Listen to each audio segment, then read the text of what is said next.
faith doesn't mean you avoid problems. Daniel went to the lion's den. Joseph lived in the prison. We can. Moses faced the Red Sea. Then they didn't have any food. They didn't have any water. They faced problems, but their faith took them through those problems. And sometimes some of the extreme faithers can make it sound like if you have faith, nothing bad ever happens. You don't ever have to deal with anything hard. Life doesn't hurt. There's no pains. You get an exemption card. Why, let me tell you, there ain't no exemption cards. There's none. You're going to have pain. There's going to be stuff. Take a deep breath. We do this ever so often. Just, you're alive.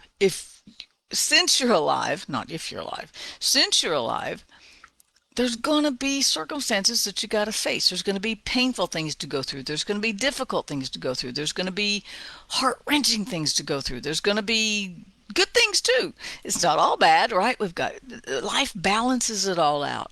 And there's good things and there's bad things. And so I was thinking, well, there's not an exemption card, right?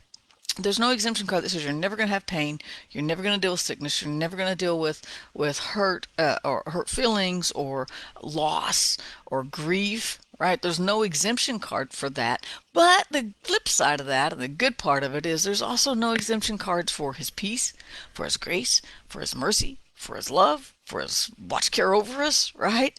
So there's also no exemption card for that. We're going to have the struggles of living and going through life, but we're also going to have his peace right there, right? Okay, so as I was praying about that, I was thinking about all that. There's no exemption cards on both sides of that coin. And then just all of a sudden I thought, this promise Jesus gave. And it's not for John 14:27, my peace I leave with you. That's a great promise, right? But I found it in John 16:33. And it says, in the world you will have tribulation. Whoa, that's not a cool promise. Let me read that again. It's in red in my Bible. It's in red. So that means Jesus said it out loud and they wrote it down. In the world you will have tribulation. Oh, well, what kind of promise is that? In the world you're going to have tribulation? He did not give us an exemption card. He didn't say, unless you do 10 jumping jacks and 14 push-ups and run a marathon every morning. You will have tribulation unless you have enough faith, unless you have enough love, unless you have enough peace, unless you have your head in the sand. I don't know. He just said, in this world you will have struggles. You will have tribulation. You will have people who hate you. You will have people who fight you. You're just going to have some struggles because you're in this world. But then he gives the next thing.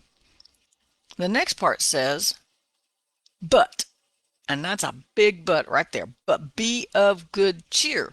That's an encouragement, right? A promise is you're going to have tribulation. Period and amen. But be of good cheer. That's a command.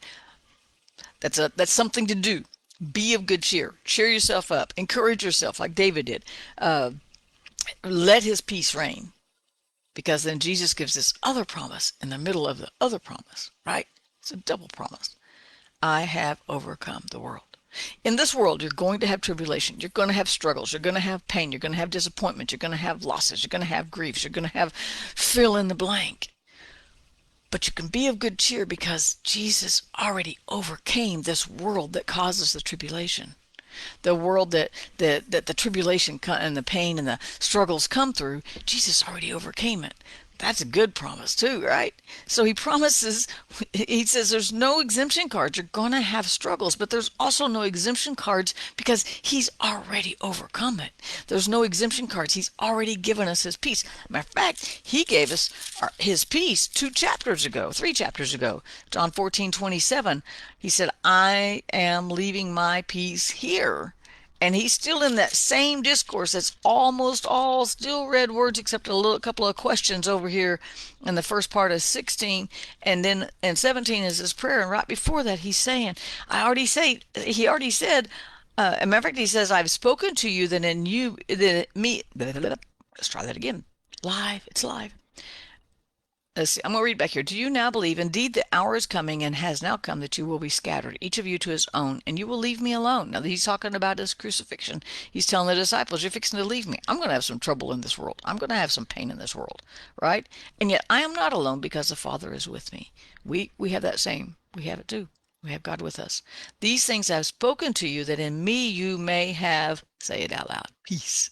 You may have peace. I'm telling you all these things so that in the middle of the struggle, you have my peace. These things are going to happen. In the world, you will have tribulation. But I'm telling you now that there's going to be struggle so that you can go ahead and grab hold of my peace, he says. Right? And then he says, be of good cheer. I have overcome the world. So there's no exemption card for his peace. There's no exemption card for trouble, and there's no exemption card for his peace. There's no exemption card. Everybody except you gets grace. And what does exempt mean? Let me just explain what I mean by that just a little bit. Now, I remember being in sixth grade a long time ago. And I remember we had exemption day. And exemption day meant if you had a good enough grade in the class, you didn't have to take the test, the final test in that probably 9 weeks, or it might have been a semester. Probably was a semester. It was a long time ago. It's hard to remember exactly the details, right? So whatever it was a big test, and we were exempt if we had a good grade. And as my fate would be, most of the time, I had good grades in everything. But one class I'd have a C. I think you had to have an A or a B, and I'd have one C or one D in something, and I'd have to come in the whole day to take one test. I was exempt from the other tests because if you had an A in the class, then you obviously got the content, so you didn't need that extra test. But if you didn't have an A in the class or even a B, then you had to take the test to show that you had the content and to help boost that grade up a little bit, right? And so I usually was exempt. I got an exemption card from all my classes usually, except one, and I'd probably bet it was history or social studies, even though I don't really remember, right? And so that exemption card meant you don't have to do this. Well, when Jesus says here in John 16:33, in the world you will have tribulation, he doesn't say except for you, Peter, except for, here's these exemptions. Here's an exemption for you, John. You're okay. You're not going to have trouble in this world. Here's an exemption for those people down in 2022. They're not going to have struggles in the world and tribulation in the world. Here's an exemption card for those on the other side of the cross. No, he gave no exemption card. We're all in. We're all in it together.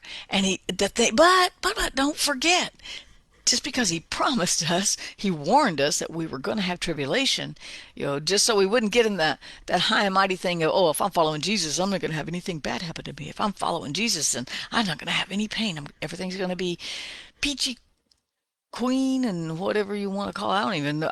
It's not peachy clean around here, and it's so the opposite of perfect that I don't even know what to call it, right? But he never promised that. He didn't give any exemptions. He said you're going to have some struggles. However, first off, he told him before he said you're going to have trouble. I'm telling you this so that you can have peace in the middle of the tribulation, in the middle of the struggle, in the middle of the problems. You can still have peace. As a matter of fact, he told Paul, my grace is sufficient right in the middle of the mess. That brings me so much comfort, knowing that my mess doesn't chase off his peace. My mess doesn't make him say, huh, never mind. My mess doesn't say, don't go there. Don't go over there, peace. Stay over here. It's dangerous. My mess, my crazy thoughts, my goofy situations, my struggles, my pain, none of those make him avoid me. That is comforting to me because I can be very avoidable, right? Lots of people avoid me. You would be surprised how many people avoid me. But he's telling you right in the middle of all of this, I'm telling you all these things so that you will have peace. And yet they didn't have peace, right? They didn't let it rain because after the crucifixion, then they got scared. They were like, after the crucifixion, they were like, oh, they're coming for us too. And they went and hid, and Jesus had to walk through the wall to go greet them and go, what are y'all doing? So they didn't let it rain in their heart immediately. They were human too, right? That gives me some comfort. That gives me some peace because Jesus went to them in the middle of their fear. He didn't avoid them because of their fear. And he's not going to avoid you because of your fear, because of your doubt, because of your pain, because of your sorrow, because of your whatever you need to fill in that blank today. His peace has you covered, and our promise is that we're going to have tribulation. We don't get an exemption card, but the other promise is that he's already given us his peace, and there's no exemptions card for his peace. All you have to do is say, I'm going to let it rain in my heart, and voila, There you go. Right? You guys peace out today. Have a great day, and I will see you tomorrow.